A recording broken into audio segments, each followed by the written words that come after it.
So, in an unexpected turn of events, not even a month after the release of the highest budgeted game the Warriors series has ever seen in the form of Dynasty Warriors Origins, we immediately got the game with the cheapest budget yet in the form of Warriors Abyss. This thing really just came out of nowhere. We got a trailer in the latest Sony State of Play and boom, it's already released on all platforms for everyone to play. More game company really should do this instead of announcing a game's logo a decade before the game has its next trailer. So the main draw of the game is putting the characters from Dynasty Warriors and Samurai Warriors into a roguelite game to fuck things up. There's a bit of story, but it's pretty much just an excuse as to why you are committing mass murdering through hell is not very important. But you pick a character who starts out weak, has low attacks and incomplete moveset. You go into a stage to fight hordes of enemies to proceed to the next level, and then at the end of a level, you may be able to pick up another character from a list of not so random 3 or 4 characters to play support role. Each character comes with a few emblems of different kinds. Collect the right amount of emblems and you can earn various bonuses like unlocking new parts of your character moveset, make their attacks come out faster, or give their attacks elemental properties. Each support character also comes with one unique offense ability and one unique passive ability.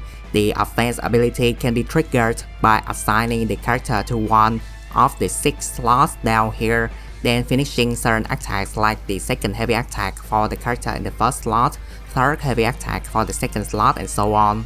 Kinda weird that the game ignores the first heavy attack, but I guess they wanted to make it easier to remember the slot based on the number of normal attack instead.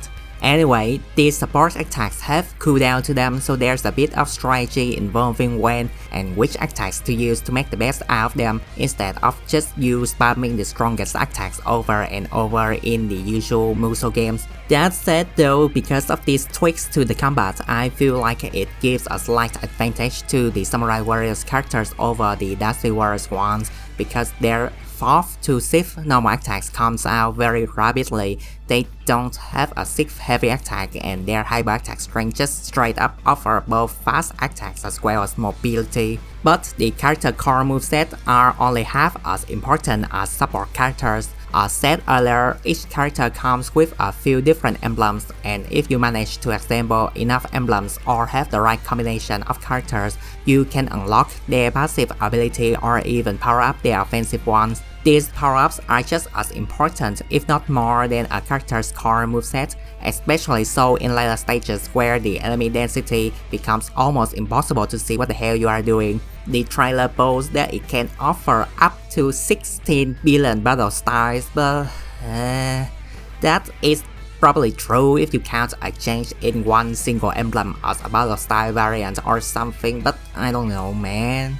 While there definitely is a lot of variety in character build, what's with the 100 playable characters the game has to offer and all, I just find the character build to be somewhat lacking in imagination. Don't get me wrong, the different character combinations do make differences in how the battles play out, but number 1, how you play the game itself doesn't differ all that much. The moment-to-moment gameplay still comes down to just counting your normal attack so you could do the right heavy attack and support offensive attack. Number 2, the support offensive attacks, while having wildly different properties and uses between the characters, got rendered kinda moot at the end of the day because the enemy density just becomes way too much way too quickly that you can't really consider the attack differences in the heat of battle, and it ultimately just boils down more to the support character's passive abilities. Number 3, as mentioned earlier, parts of a character's moveset are unlocked by having the right amount of emblems of certain types, and support characters' attacks are assigned to certain heavy attacks, so you are pretty much incentivized to prioritize these emblems early on so you can make the most out of the character kit.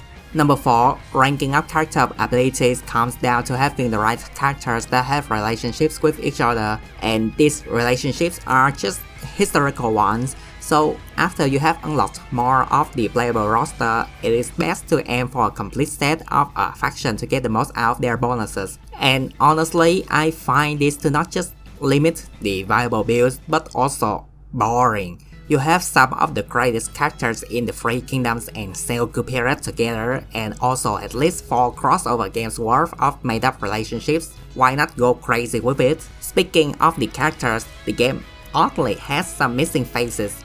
The most noticeable is the whole of Jin faction, despite the fact that Sumai, who is now back to being a white strategist, still has a Jin emblem to him. This point really puzzles me because like 90% of the game is just reused access from Dynasty Warriors 8 and Samurai Warriors 4, so how come? Just so you could add them back in later updates and make people think there are serious efforts into making the game. Also kinda unrelated to the gameplay department, but the sound mixing in this game is just really awful for some reason. When I first put up the game, I had to turn the computer's volume way up above the level I usually set them to because I could barely hear the sound. And then when you get into the gameplay, all the sound effects just completely overwhelm and waste the music.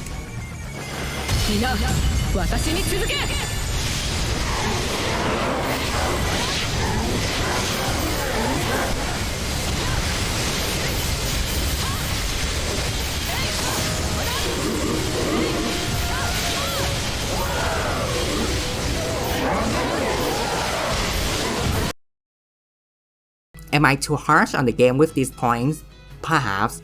From all the reused access to the cheap looking presentation that makes the game feel more like a mobile game instead of a normal consumer game, it is very clear that the game doesn't have the highest budget to go around. And for all these limitations, the game still offers a very enjoyable experience. Sometimes I just want to completely turn off my brain and button mash for an hour or two, and the Musou core combat is the perfect format for such times, and the roguelite elements do offer an incentive to keep playing just a little bit more just to see how broken I can make the characters out to be.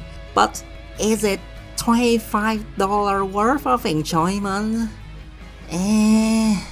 For the same price tag, you could get Hades, an all-around much better game in the roguelite department, or in the turn off your brain and see absolute messes of special effects department. Vampire Survivors type games could offer that experience at a much cheaper price tag. Some are literally free too.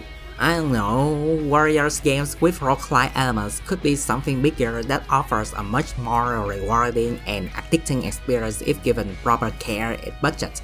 But Warriors Abyss opted for the cheapest way possible, almost like this is a product that came out of a quick communist game jam more than an actual project.